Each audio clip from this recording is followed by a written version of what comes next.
what's up? It's DJ. Today on Farm Sim News, we're going to take a closer look at the TLX Phoenix series. We're going to check out some returning fan favorite mods, and we've got some exclusive screenshots of Black Sheep Modding's next map. If you like staying updated with all the latest news in Farming Simulator, get subscribed. Let's go. We had so many topics to talk about from this past week that I was not able to get them all into one video yesterday, and to be fair, not doing Farm Sim News on Christmas didn't help. So let's jump right in, and we start with 82 Studio, who dropped some new screenshots of his TLX Phoenix series for FS25, which according to David, who is 82 Studio, is going to be a total rebuild. Now, we don't get to see the interior in these screenshots. However, it is looking really good. One of the things that we can see from these pics is the use of attachments, and you may not even know it. It may not look like it, but the front bumper with the lights and I believe the winch, as well as the rear wheel arches, are all attachments. That's right.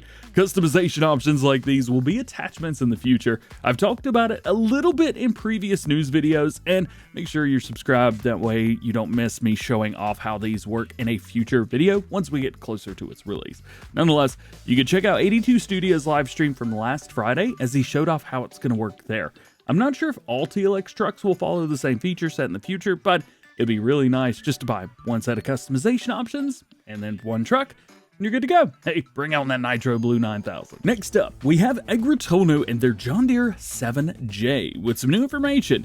Mod now features the 7030 series engine options, specifically the 7630, 7730, 7830, and they say the 7090? I think maybe, was it 7930 is what they meant? I'm not quite sure. Additionally, Agritono says that several versions of the 7030 gear knob are different from the one from the 7J. So they've made this change as well.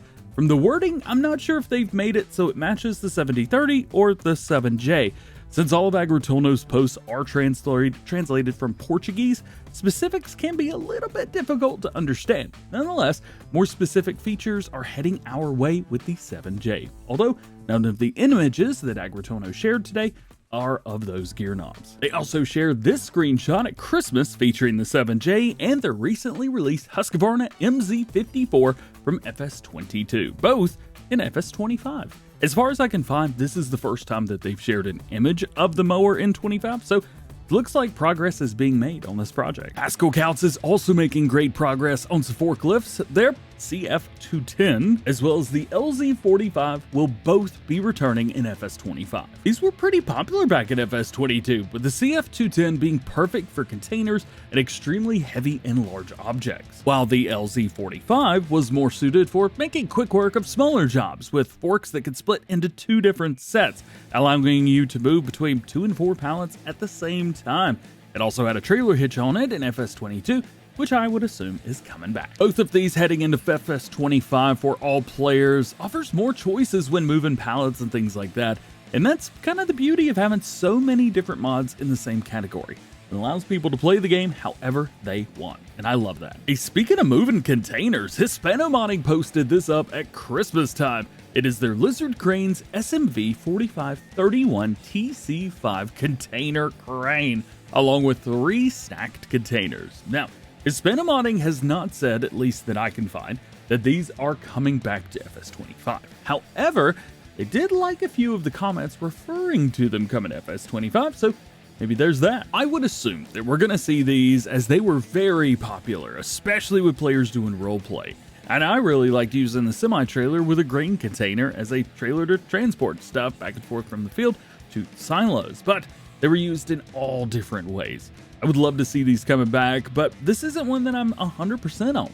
Right now, all of the evidence is pointing to us getting them back at some point.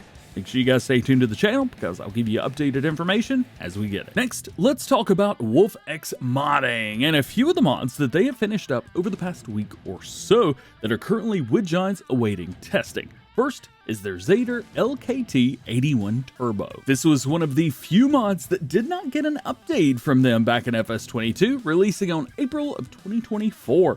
It is a forestry tractor designed for hauling logs, clearing land, and other forestry-related tasks. It was equipped with 2 winches in FS22, and from the screenshots we have, looks like both of them are coming back. It's a really neat tractor, ready for just about anything you can throw at it. And because of its design and size, It's also well suited for those players that want something useful but don't want to go overboard. This is super cool. Secondly is their Pottinger Twist 7001 manure spreader. These were also available back in FS22 with a capacity between 7,000 and 10,000 liters with an 8-meter worker width and a power requirement of only 20 horsepower. This may be exactly what you're looking for early on in your gameplay series. And of course, we can't forget about their John Deere 5M series, which we actually talked about on Monday. This one is also done and is with Giants for testing, with power between 94 and 120 horsepower and pricing starting at $77,500. Not a bad little tractor. I love the 5M anyway, so I'm a little bit biased. There's also a few other mods with Giants that we've already talked about, like their Schwarzmüller tandem logging trailer and the multifunctional trailer. However, none of these have been released yet. Vector Man is back with us today to show off the return of their very popular Albach Diamant 2000 wood chipper, which is making its return for another farm sim title. He's already got one other mod out right now, the storage tunnel, but nothing other than that at this time. Vector Man says he will not be converting things over in the same order that they were released in FS22, but in the order that feels right to him, starting with that Diamond 2000. Back at FS22, this started at $750,000 at 768 horsepower, speeds up to 50 miles an hour, and tons, and I mean it, tons of customization options. This was a fun mod that you could change up kind of however you wanted to. It's also a very specific piece of machinery, as it really only does one thing. It chips logs into wood chips, but there's nothing that does it better. We've got another mod released for PC while we wait on Giants to come back to start testing mods again. Rooster Mods dropped their Parker 2500 grain wagon for FS25 on their itch page. However, he says that he's been hunting down a bug with the fill volumes, and that if you come across it, to let them know what happened so that they can work to fix it. It appears 2 issues have been found so far, one with corn and another with the starting silo on Riverbend. I am assuming that these will be fixed up before being sent off for Giants testing, as they wouldn't pass in that situation. Great bins nonetheless, and hey, if you're on PC and you want to start using them, check the link down below beside Rooster Mods to the download link on their fan page. Next up, let's talk about Sid Modding, one of my favorite modders, and their partnership with High Ground Ag. This is something that we talked about first back in April of this year, and it's the first time we've seen anything about it since. This is their PKNstaller. It's actually no information as far as in-game stuff goes. However, in real life, it's a fertilizer spreader, kinda, that puts the fertilizer directly into the ground, but that's about it. Sid says the strip till fertilizer 3D model for High Ground Ag is in its final stages of completion. Looking good, and I'm sure it's going to be a great addition to more authentic American farm setups. A little bit of a fanboy moment here. One of my favorite weights of all time is coming back. The safety weights pack from Smetty, aka CMT Software. I first used these back in FS19 and fell in love with them. They've gone through some changes since then with new features, colors, and branded logos, so they look right at home on any tractor. They also work really well to push bales to the side to load them onto autoloaders with ease when you have the weight lowered. Seeing that these are coming back is super exciting, and if you're like me and you use a weight on every tractor on the farm, these may be perfect and exactly what you're looking for. And lastly, today we have 13 new screenshots of Black Sheep Modding's new map, the Pichonniere Valley for Farming Simulator 25. These screenshots are courtesy of Zyro, so a big shout out to them for sending these over. You rock, bro. These screenshots show off more of the main farm areas with cattle grazing, local natural areas, and just a lot of scenery that you can expect to see on this map. It's extremely beautiful, and it reminds me of kind of a cross between Campaign of France and Alex Prodale Center Farm a little bit from FS22, but it's a total unique map, and it's kind of its own thing. I've always been a bit of a fanboy when it comes to Black Sheep modding maps. No surprise there, I've never tried to hide that, and I really can't wait to get my hands on this one as well. Lots of memories have been made on BSM maps in the past, with Valley of the Old Farm back in FS17 being my first Let's Play series on YouTube.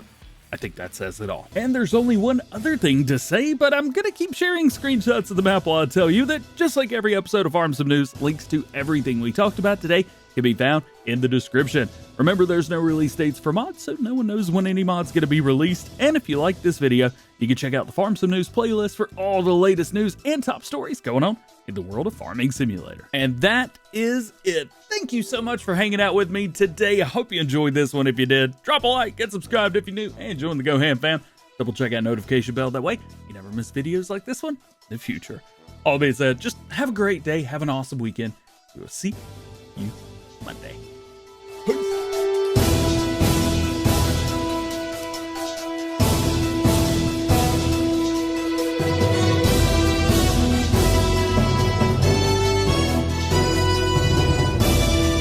Speaking of Monday, Monday's my birthday. I should definitely bug Klutch to do a live stream with me. We should do that.